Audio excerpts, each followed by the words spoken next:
Hey, what's up guys? It's New. Welcome back to another video, tech-related video. This one I just figured out the other day, looking at PoE Ninja, checking out builds. It just kind of dawned on me that we have some boots that enable us to get a third 6-link in a bow build. That's if our characters weren't strong enough already. And to no longer have to make the terrible decision of whether to make your second 6-link a Ballista totem setup or a cast on crit Manaforged setup. Man, I mulled that over so much last league. I hated having to make that choice. You guys might remember me testing weird stuff like cast on crit detonate dead and like a 2-link or whatever, and then I went back to the Ballista link because I needed the single target for the meat sacks, blah blah blah blah blah, tier 17s. So hard. Well, now I don't have to make that choice. Isn't that cool? It's only Rain of Arrows level 5. Auto cast it in there. It doesn't matter though if you have a 100% crit chance. And you know what we like to do with Rain of Arrows? We like to make it into a Manaforged cast on crit link, but we don't need the Manaforged arrows, do we, if it automatically casts it? And we don't need a Rain of Arrows link if we automatically cast it. So what that means is we got 4 more gems. 4 plus 2, that's a 6-link right there for the cool price of about 1 chaos. Yeah, plus the, the cost of the 6 links overall. And so here you can see it in proper form with not an elemental hit of the spectrum, actually running the lightning arrow character here. Because we're here, why not go ahead and showcase what lightning arrow is capable of doing. Yeah, it's definitely capable of that. So I leave that in there. Yeah, figured I'd leave that in there because I know how relatable that moment is. It's not like I'm trying to drag lightning arrow through the mud or anything. It just so happens that when I made this video, I died on that character and not the elemental hit of the spectrum. What are you gonna do? Seriously, that is a real thing. So I go back to the boss. And let's check out that damage with the proper Ballista link and the tornado on the castle. Check out the... Oh my god. Woo! That's pretty nice. Now, I'm running a better character here. We're going to look at the POB later, but that boss got smoked for this budget of roughly 15 to 20 divines. Sorry, 15 to 30 divines if you buy everything at a really expensive price. You can see I got some headhunter buffs. You might think, wait a minute, you're running a headhunter? No, I'm just running 2 inspired learnings, doing some legions. So, 40 headhunter buffs still possible with that setup. And we got 2 6-links of the Hiri's Ire now, and then a proper spine bow showcased in the thumbnail. So this is what it looks like to progress the build further, and this is what it looks like on a lightning arrow character. And I would say even my most harsh critics would probably agree that this is some pretty fine legion blasting right here. I don't really see too much wrong with this picture. Also got Rampage because I dropped the gloves, because I'm a lightning arrow. Of course, I'm going to run shadows and dust. Maybe a few other slight changes there, but just absolutely blowing through these legions. I told you guys before, the further the gear progresses, the more the gap closes. Obviously, lightning arrow great for this and its strongest suit. And once again, I showcase it. I'm not hiding anything here. I want to showcase it at its very strongest, at its most appealing point. So the real question you should be asking yourself now is, well, what does elemental hit of the spectrum look like doing legions with this kind of gear threshold? And here she is, my baby, the elemental hit of the spectrum with a crit setup. Again, roughly 15 to 30 divines budget. Let's see what that boss is looking like. Oh, it's already dead. And I almost died there. The delirium effect almost got me there. One thing I will point out is with the lightning arrow build, I got extra damage because chain was involved on top of the tornado. So it's able to do extra damage. You guys know this. When the boss is duplicated, you actually do more damage with lightning arrow. That was a single target boss, though. With the elemental hit of the spectrum, it still died faster. So, I mean, it shouldn't be that surprising to you when you see the damage numbers in the path of building in a second. But here we go. We got the legions. I just popped one. Moving on to another. I wonder what the clear is like. Can I open these legions in full? Does it look better? Does it look worse? How much worse? I don't know. You tell me. The monsters are spread out. I'm not getting that amazing chain off of the lightning arrow gem.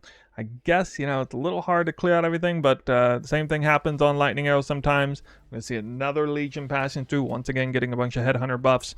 They're going to be treating elemental hit of the spectrum about the same as they would with lightning arrow. And then, of course, I want you to pay attention to... Oh, that was a legion boss there. I want you to pay attention to the tankiness or, lack of threat that takes place here. Nothing really has any opportunity. Beyond the spawning, there's delirium everywhere. There's a bunch of legion monsters blowing up. I'm popping legions before I even clear the original ones. I did that in both cases. And the lightning arrow character was fine. Once I have 40 headhunter buffs or inspired learning buffs, probably not going to die anyway. But Just look at that. Like, was anything ever going to kill me on this build? In that situation? It's pretty obvious to me. A lot safer. It does a lot more damage, also single target.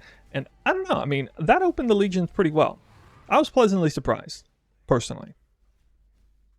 Alright guys, I'm bringing you down to the path of building. Just like I did last time, we're going to compare and contrast Lightning Arrow with Elemental of the Spectrum in the numbers. But you got to see the showcase between the two, so you got to get a sense of the feel. But first, before I do that, I want to just quickly go over what the video is actually intended for, which is to showcase where they at. Here they are, Lionized Paws, a pseudo 6 link you get just for wearing these, a free cast of level 5 Rain of Arrows. It does cost mana like it does normally, and it actually has an internal cooldown of about like 1 full second, 1.5 seconds maybe. So it feels a lot like it's attached to Manaforged arrows, but it's not really.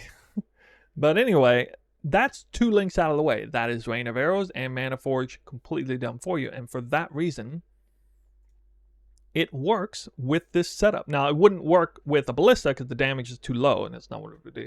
And it can't be used, obviously, for your primary link. But it's absolutely perfect if you're running 100% crit chance for a Tornado Mark crit setup with life tap, except it doesn't work with life tap, so you're going to have to use a different thing, and maybe it won't be quite as reliable, but hey, it's Rain of Arrows anyway, so it's pretty reliable. And I really, really like the fact that I can run both a 6-link Ballista setup and this setup. So right after switching into crit, which is exactly this moment, the snapshot in time of the showcase, this is very, very good.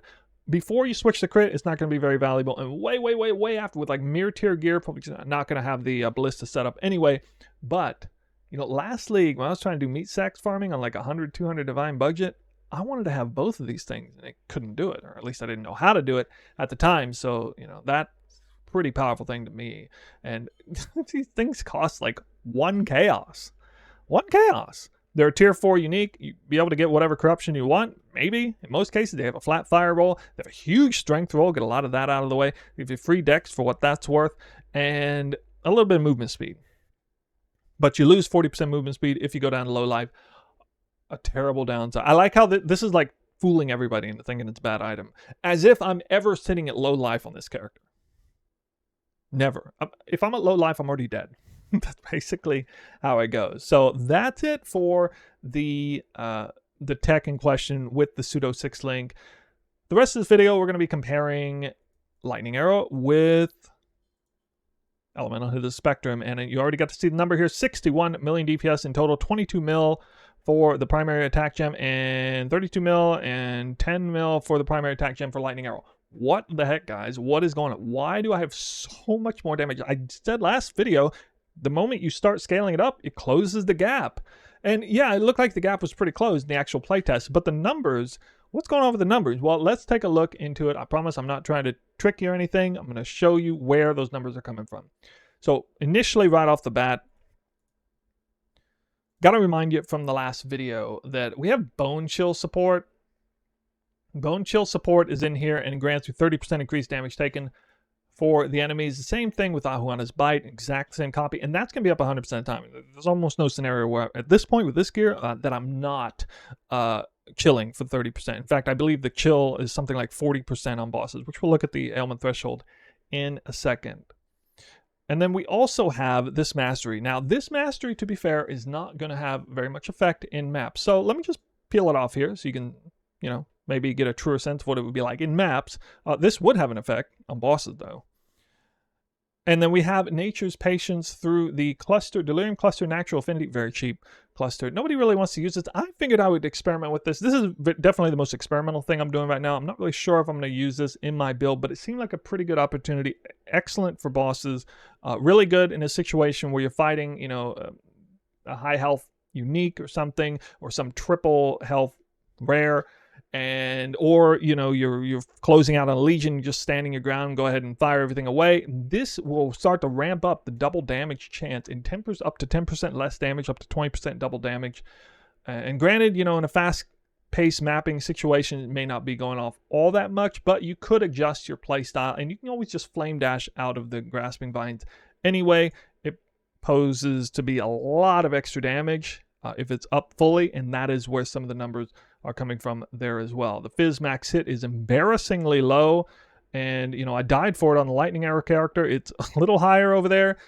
But that's just how it goes. When you start scaling the damage, you actually start scaling out of survivability. Dropping the lightning coil and the topaz flask together will do that for sure. Now, for the lightning arrow character, I was actually cheating in favor of it by granting it rampage, which would not be on a boss fight, obviously. So if we peel that off there, that's actually more accurate or more indicative of a boss fight. But otherwise, the configs, I believe, are set up, pretty much the same here for their corresponding buffs.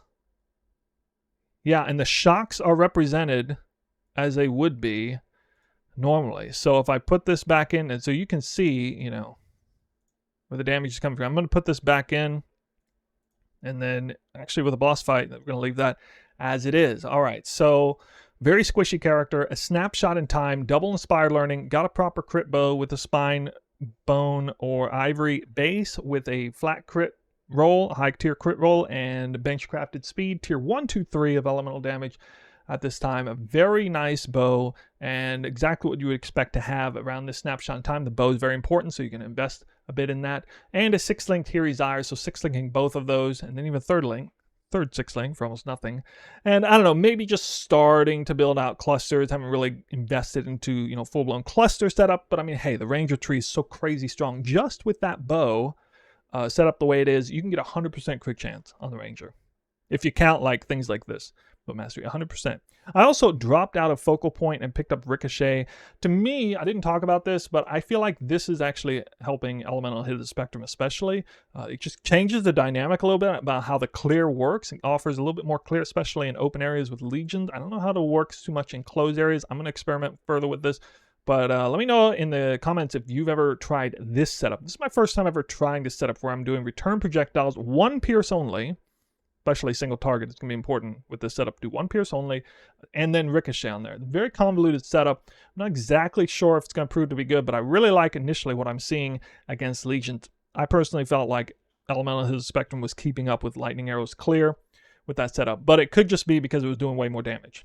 At a certain point, if a lightning arrow, bunch of arrows go into a pack of monsters and it ping pongs around and everything gets chunked down, like drops down and dies, that's pretty nice clear, right? But on the other hand, if you just take a skill doing twice as much damage, maybe not as much clear, it just shreds everything.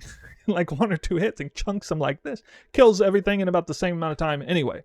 So it is kind of important to look at that a little more, with a little more nuance, and I think that's what the showcase revealed to me, in my case. Last thing we're going to do is look at the thresholds. So we got a shock threshold of 22 on the pinnacle boss. All right, 22 is pretty good. What is elemental hit of the spectrum's shock threshold? 25. It's better with all those buffs up. And on a boss, maybe not this thing, but everything else would probably be up. Oh, by the way, this isn't really painting an accurate picture because this only takes averages, so it's not really showing the true double threshold that would be taking place here. Now we'll go over to chill. And wow, I got a nice 15% chill. I went ahead and left bone chill on there. And then over here, 41% against pinnacle boss. All right, we're almost max chilling Ubers at that point. And yeah, that's on account of the quiver combined with the gloves. Okay, and then we're going to look at freeze. So this is going to be a big one. All right, ailment threshold, 6.6 million. This is why I was actually able to freeze enemies. You guys might remember it was 13 million in best case scenario for the elemental hit of the spectrum on the round of 5 divine but precise technique budget. So, I mean, this is halfway there. And I mean, of course, that's going to freeze things. Of course, it's actually just going to kill things before you see it. But you got to see the Herald device. I went ahead and put Herald device back in there. But over here, 78 million. Wow. 78 million. Well, there's damn near nothing not going to be frozen in 78 million. In fact, I'd be pretty sure maybe in a future video we'll see what 100% Delirium has to offer, or Tier 17s have to offer, and see if anything can ever not get frozen with this setup. Because my God, that is freezing Shaper. I'm pretty sure. Granted, you can't reduce his action speed down. Half ailment threshold. Anything with 150 million life is going to get frozen with this setup, and therefore trigger the mastery. All right, so that's basically what I want to show you. Hopefully you got some value out of the Pseudo 6 link. I'm pretty excited to try it. I think it definitely has a place if you know you're beyond the precise technique and before dumping the ballista setup, because you still need single target. It's a nice middle of the road setup there. Of course, if you're not running Magic Find, because you're probably going to want to run Gold Worms if you're running Magic Find. But anyway, I like those boots. I was actually surprisingly able to fit them into the build with that huge strength roll in there. In fact, it even cleaned up some slots. I didn't need to run any of these points anymore. I was quite pleasantly surprised. I definitely want to hear you guys' opinion about this setup on the Ranger. I've never ran it before, so I want to hear a little more details on that. And yeah, just let me know overall what you think about this current progress of the build. I will be coming out with a Headhunter Magic Find version, but actually in the intermediary, I worked on a No-Hit Sanctum version too, which that's kind of exciting. I'll be bringing that out too. And then as a teaser for the next video, Affliction is back. So I want to talk about that and this build. I think they're going to go together really, really well, actually. That's it for me. Now let's go practice some more league starts, and I'm just going to keep making videos. I would like to say I'm going to stream here soon, but I'm really, really digging deep trying to get all these videos cranked out for you guys. Hope you appreciate it. Thank you for watching. I'll see you in the next one.